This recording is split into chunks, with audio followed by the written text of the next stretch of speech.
Saudara-saudari terkasih, selamat pagi untuk kita semua. Jawablah pertanyaan-pertanyaan atau pertanyaan saya berikut ini dengan jujur. Jawab dengan jujur. Nah, kalau Anda tidak jujur di hadapan Sakramen Maha Kudus, saya tidak yakin apakah Anda bisa jujur di luar sana.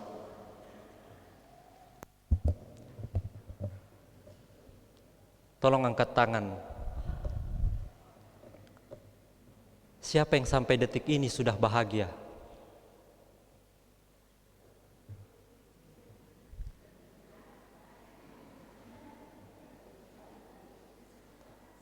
Kalau begitu pertanyaan kedua, tolong angkat tangan. Siapa yang detik ini sampai detik ini belum bahagia?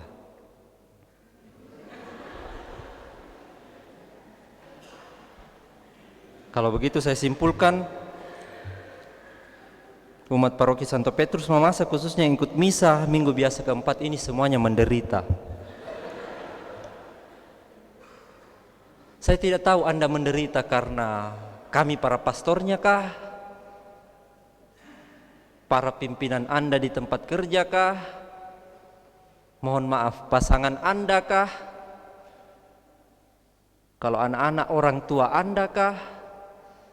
Kalau para saudara, apakah saudara-saudari Anda kah yang membuat Anda tidak bahagia? Kalau anak sekolah, apakah itu guru-guru Anda yang membuat Anda tidak bahagia? Tapi sepertinya mental Anda sangat kecil sehingga tidak berani menjawab pertanyaan-pertanyaan saya. Nanti silahkan itu dijawab dan didiskusikan di luar. Tapi pertanyaan itu adalah apa yang ingin disampaikan Injil hari ini.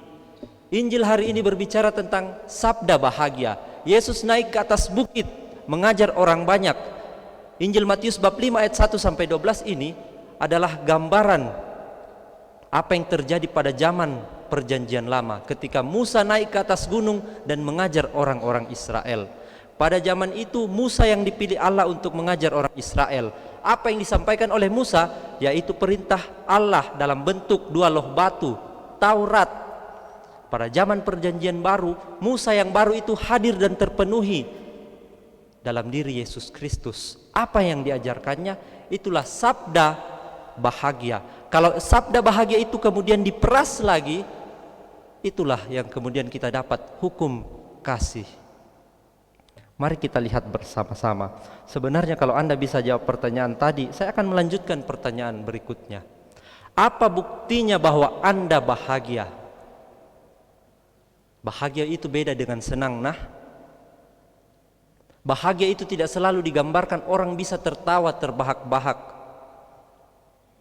Mungkin tadi Anda tertawa, tapi keluar dari pintu gereja nanti Anda mungkin menangis. Anda mungkin merasa tertekan lagi, entah karena apa. 8 sabda bahagia di bukit yang disampaikan oleh Yesus perlu Anda ketahui adalah salah satu bagian dan mungkin satu-satunya bagian di dalam ajaran Yesus yang sangat menginspirasi tokoh India yang sangat terkenal, Mahatma Gandhi.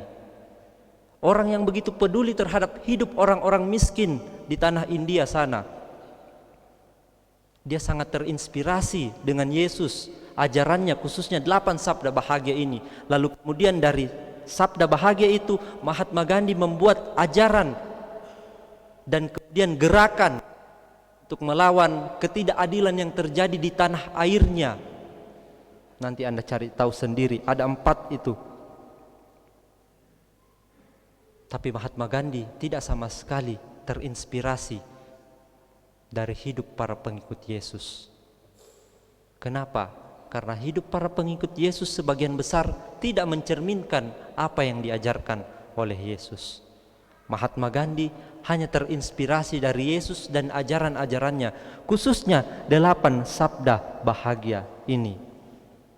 Kita akan bersama-sama melihat bahwa rupa-rupanya bahagia versi Allah itu sama sekali berbeda dengan bahagia versi dunia dan versi manusia. Pertama, miskin di hadapan Allah. Kok ukuran bahagia itu miskin? Kan itu logikanya terbalik dengan apa yang terjadi di dunia ini. Apakah Anda sudah tidak butuh uang? Butuh atau tidak? Bahkan ada orang yang menjadi tergila-gila atau bahkan sampai mabuk karena uang. Segala-galanya diukur dengan uang. Kalau tidak ada uang tidak mau. Kalau tidak ada uangnya saya tidak mau kerja. Seringkali kan terjadi seperti itu. Apa dia lama lelako den raka sengna. Seringkali begitu. Besok-besok ini akan pemilihan umum. Kita pilih yang banyak uangnya. Lihat, itu akan terjadi. Dan bisa saja salah satu atau salah banyak di antara kita akan terlibat di dalam itu. Kita akan pilih yang banyak uangnya. Semua hal diukur dengan uang. Tapi Yesus justru berkata, berbahagialah yang miskin di hadapan Allah, karena merekalah yang empunya kerajaan surga. Rupa-rupanya Yesus mau melawan apa yang dipegang, diyakini oleh dunia, bahwa harta duniawi, kekayaan, jabatan yang seringkali menyilaukan mata manusia, yang membuat hati manusia itu melekat kepada hal-hal itu, bukan itu sumber kebahagiaan sejati. Tetapi Allah sendiri. Allah harus dijadikan sebagai satu-satunya harta dalam hidup manusia. Orang yang miskin di hadapan Allah adalah orang yang kemudian cara-cara dalam hidupnya, nilai-nilai dalam hidupnya sudah menggunakan cara-cara dan nilai-nilai yang dipegang oleh Allah. Bagaimana Allah mengasihi manusia? Itu juga yang dilakukan oleh orang yang miskin di hadapan Allah. Orang yang miskin di hadapan Allah menjadikan Allah sebagai kebutuhan rohani dan jasmaninya, sehingga kemudian yang namanya apa yang lagi ramai sekarang ini, human trafficking, penjualan manusia, anak-anak dijual, organnya diambil. Karena itu kan semua ukuran dunia yang dipakai. Manusia ini kalau dijual, bayangkan ini makcik, kalau saya jual berapa ratus juta saya dapat, walaupun tua-tua begitu toh. Nah, mohon maaf. Anda kalau saya jual berapa uang saya dapat? Orang menggunakan ukuran dunia, materi, nominal semua dipakai. Bahkan sesama manusia diukur dengan rupiah. Anda bayangkan betapa mengerikannya dunia zaman sekarang. Tapi Yesus melawan dan mengajarkan kepada kita, itu bukan ukuran kebahagiaan. Ukuran kebahagiaan adalah yang pertama, kalau kamu bisa bersikap miskin di hadapan Allah dengan menjadikan Allah sebagai satu-satunya hartamu, dengan menjadikan Allah sebagai satu-satunya kebutuhanmu. Yang kedua, orang yang berbahagia adalah orang yang berduka cita. Yesus berkata, berbahagialah orang yang berduka cita karena mereka akan dihibur. Tentu saja kita tidak disuruh untuk menangis-menangis ini. Tentu saja Yesus juga tidak setuju bahwa kemudian manusia mengalami penderitaan lalu berduka cita. Tentu bukan itu yang dimaksudkan oleh Yesus. Yang dimaksudkan dalam Injil ini berduka adalah menyesali dosa-dosa dan kesalahan yang kita perbuat. Itu yang dimaksudkan dengan berduka. Menyesal karena kita belum sampai pada standar yang sudah ditetapkan Allah. Allah sudah bikin standar begini, standar hidup untuk para pengikutku. Kadang kita tidak sampai ke situ. Kadang karena kelemahan manusiawi kita banyak berbuat kesalahan, berbuat dosa terhadap pasangan, terhadap anak, terhadap rekan, terhadap sahabat, terhadap saudara. Kita kadang gagal atau belum bisa sampai pada standar Allah. Maka menyesallah atas kesalahan dan dosa-dosa itu. Kalau kemudian orang bisa sampai kepada penyesalan, atau dalam bahasa gereja disebut pertobatan, maka bersukacitalah, berbahagialah, karena Allah akan menghiburmu. Di dunia ini begitu banyak terjadi kekejaman, ketidakadilan, pemaksaan kehendakkulah yang terjadi. Padahal dalam doa Bapa kami toh, Bapa kami yang ada di surga, dimuliakanlah namamu, datanglah kerajaanmu, jadilah kehendakmu di atas bumi seperti di dalam surga. Tapi sekarang terbalik-balik nih. Sekarang manusia yang mau jadi Tuhan, kehendakkulah yang terjadi, entah terhadap alam semesta, entah terhadap sesama, terhadap pasangan. Kalau yang KDRT terjadi dalam rumah tangga itu kan pemaksaan kehendak. Maka jangan kaget kalau ada berita di dalam kalau ada berita yang muncul terjadi pemerkosaan di dalam keluarga di antara suami istri. Kenapa bisa suami memperkosa istrinya? Karena di situ terjadi pemaksaan kehendakku yang mau jadi. Kamu tidak menghargai kehendak orang lain. Kamu tidak menghargai keberadaan bahwa dia juga itu manusia loh. Punya kebebasan untuk memilih, punya kebebasan untuk berkata ya dan berkata tidak atau menolak. Lalu yang ketiga, berbahagialah orang yang lemah lembut, karena mereka akan memiliki bumi. Orang yang lemah lembut itu adalah orang yang rendah hati. Orang yang lemah lembut yang dimaksudkan oleh Yesus adalah orang yang taat kepada Allah, orang yang berserah kepada Allah. Yang dia utamakan adalah pekerjaan-pekerjaan Allah, bukan orang yang serakah. Orang-orang seperti itu tidak layak memiliki bumi. Bagaimana mau memiliki bumi? Dari awal kamu sudah serakah. Dari awal kamu sudah mengeksploitasi, entah itu sesamamu atau apapun itu.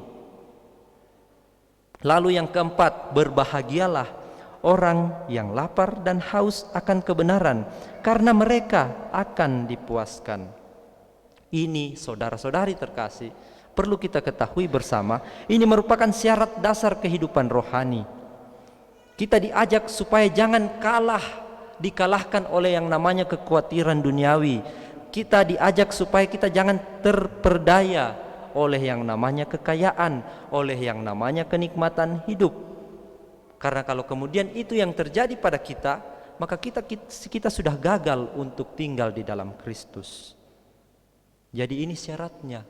Orang itu harus selalu merasa lapar dan haus akan kebenaran, bukan hanya akan makanan dan minuman. Kalau itu hanya membuat kita gemuk dan kolesterol. Tapi yang pertama-tama lapar dan haus akan kebenaran. Ada istilah yang sering dipakai oleh rekan-rekan muda itu, stay foolish and be hungry. Selalu merasa bodoh, tetaplah merasa bodoh dan lapar. Bukan bodoh dalam artian intelektual, tapi orang yang selalu mau cari tahu. Merasa lapar, selalu ingin memakan, bukan saja makanan-makanan jasmani, tetapi juga kebutuhan-kebutuhan yang lain. Pengetahuan misalnya. Jadi kita diajak supaya menjadi orang yang selalu lapar dan haus akan kebenaran. Jangan cepat merasa kenyang, cepat merasa cukup, apalagi di hadapan namanya kebenaran. Kalau di hadapan makanan, balok, papiyong, segala macam, oke, ada saatnya kita berkata cukup. Kalau Anda juga tidak bisa kontrol leher, maka celakalah. Selanjutnya, berbahagialah orang yang suci hatinya. Orang yang suci hatinya karena mereka akan melihat Allah. Orang yang suci hatinya adalah orang yang telah dibebaskan oleh kasih Allah dari dosa. Sehingga orang ini, kenapa dikatakan suci hatinya? Orang yang suci hatinya orang yang selalu memuliakan Allah. Tidak tercemar lagi oleh kepentingan-kepentingan manusiawi. Orang yang suci hatinya itu bisa seperasaan dengan Allah. Istilah dalam bahasa gereja yang dipakai itu adalah sentire cum ecclesiae, seperasaan dengan gereja. Apa yang dirasakan oleh gereja, itu yang harusnya kita rasakan bersama. Poin yang ketujuh, berbahagialah orang yang membawa damai, karena mereka akan disebut anak-anak Allah. Orang yang membawa damai adalah orang, tentu saja orang yang sudah didamaikan dengan Allah lewat salib Kristus. Orang yang membawa damai adalah orang yang berani memberi kesaksian dan mengantar semakin banyak orang kepada Allah. Coba Anda cek-cek dalam hidupmu selama beberapa tahun perjalanan hidupmu sampai hari ini. Seberapa banyak sih kesaksian yang sudah kamu berikan?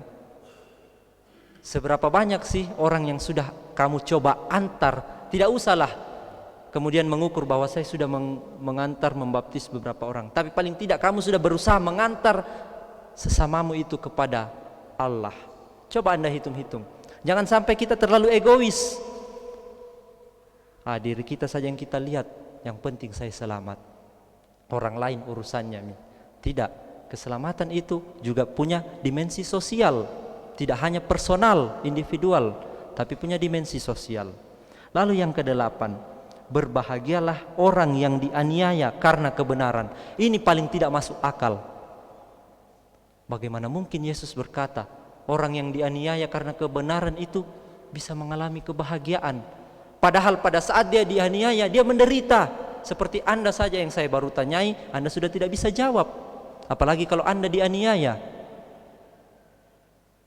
Tentu saja yang dimaksudkan oleh Yesus ini adalah berbahagialah orang yang punya komitmen berpegang pada sabda Allah, tidak berkompromi pada yang namanya kefasikan. Dia karena kebenaran dia rela untuk dikecam, rela untuk ditolak, bahkan tidak populer sama sekali. Orang yang seperti itu bahkan berani hancur karena kesetiaannya kepada Allah. Apakah Anda sudah sampai pada tahap itu? Berani hancur karena komitmen kepada Allah. Seringkali kan kita takut karena kecenderungan manusiawi, karena kelekatan manusiawi, karena kelekatan duniawi. Seringkali kita takut, nanti ada apa-apa keluargaku begini, nanti ada apa-apa anakku begini. Mending ikut saja. Kita menoleransi yang namanya kefasikan dan kejahatan. Saudara-saudari terkasih, menarik sekali bahwa Yesus menggunakan kata berbahagialah. Yesus tidak menggunakan kata perintah, jangan, dilarang. Kenapa bahasanya seperti itu? Karena ini kebahagiaan itu adalah tawaran. Yesus tidak pernah memaksa manusia supaya bahagia. Yesus hanya menunjukkan dan menawarkan jalan. Ini loh, kalau kamu mau bahagia, ikuti ini. Saudara-saudari terkasih, saya secara pribadi bersyukur dilahirkan dan dibesarkan di dalam keluarga yang sederhana. Saya bersyukur karena kemudian orang tua tidak memaksa-maksakan kebahagiaan yang mereka pikirkan itu kepada saya. Bagaimana itu? Bapakku mantan seminaris, omku pernah jadi pastor, omku yang lain lagi sampai hari ini masih seorang pastor. Tapi mereka tidak pernah memaksa saya untuk kau masuk seminari. No, tidak pernah. Karena kebahagiaan itu kemudian bukan paksaan, tapi pilihan. Kebahagiaan itu bisa ditemukan di banyak jalan, dan jalannya tidak selalu sama. Ketika saya mau masuk seminari, orang tua berkata, terserah, itu hidupmu, silahkan kau jalani. Kalau kemudian saya sekarang menyesal, merasa menderita sebagai seorang pastor, yaitu konsekuensi dari pilihan hidup saya. Seperti hari ini Yesus menawarkan kepada kita jalan menuju kebahagiaan. Sekarang Anda sudah lihat jalannya. Pertanyaannya, apakah Anda kemudian mau memilih jalan yang ditunjukkan oleh Yesus atau tidak?